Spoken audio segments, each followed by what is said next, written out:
Hi there. Welcome to Storytime. My name is Miss Dana. I'm the Director of Youth and Family Ministries at Freedom's United Church of Christ in St. Charles, Missouri. Today I'm going to read you the book, The Story of the Lost Sheep. The Story of the Lost Sheep by Penny Frank, illustrated by Toni Morris. One day, Jesus heard the teachers and the religious rulers grumbling. Jesus spends all of his time with people who are no good. Doesn't he know that we are more important?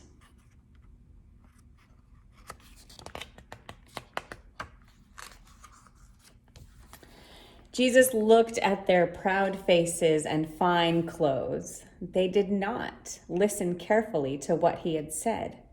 They just tried to argue with him. Then Jesus looked at the people sitting near him. Some were tired and hungry. Some had ragged clothes, and no one else thought they were important.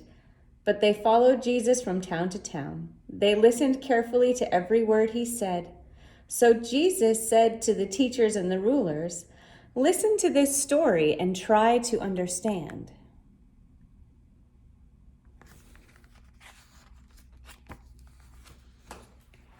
There was a shepherd who kept his sheep on the hills near the Lake of Galilee. He had been a shepherd all his life. He knew all there was to know about sheep. The shepherd worked hard and his flock grew until he had 100 healthy sheep. He knew all of them so well that he always noticed if one was limping or had hurt itself.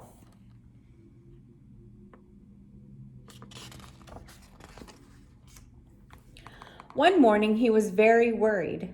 There was one missing sheep. At first he thought he might have made a mistake.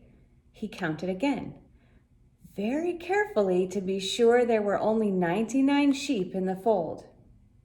"Now then," said Jesus to the rulers, "do you think that the shepherd said, 'Oh, never mind, that's too bad, at least I still have 99'? Of course not. He left the 99 sheep in the sheepfold and set out at once to go look for the one that was lost.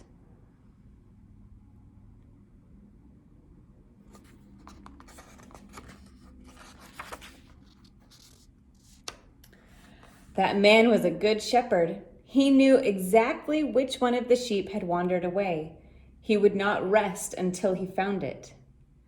The shepherd knew the hillsides very well. He knew all the places where a sheep might stray. He knew all the dangerous places where a sheep might fall.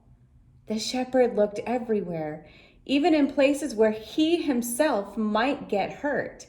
He must find his lost sheep.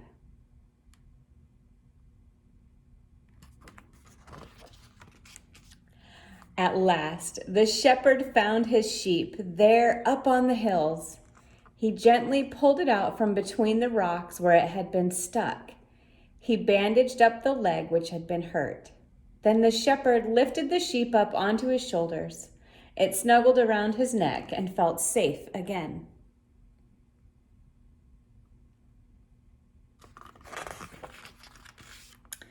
The shepherd carefully made his way back.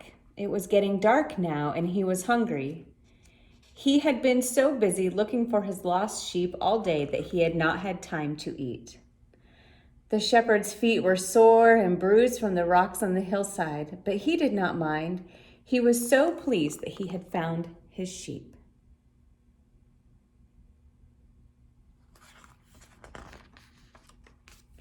He put the poor lost sheep in the fold with the rest, and he counted them all carefully. 97, 98, 99, 100. When he was sure they were all safe, he made his way home.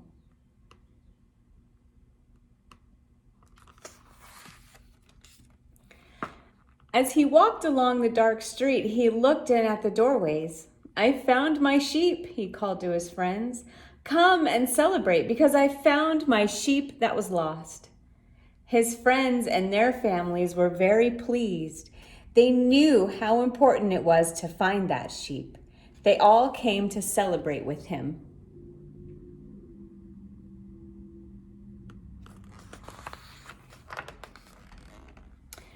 Can you understand? Jesus asked the teachers and rulers.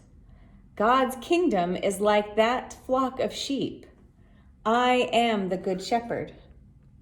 There may be 99 of you safely in the sheepfold, but I must search for the one who is lost. Even the angels in heaven celebrate when I find one of my sheep that was lost.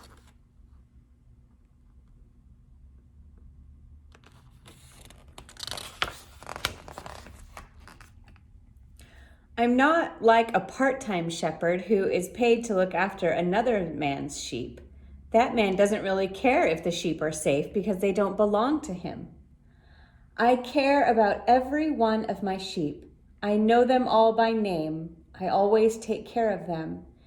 If one of them strays, I will search until I find it. I will even give my life to save it.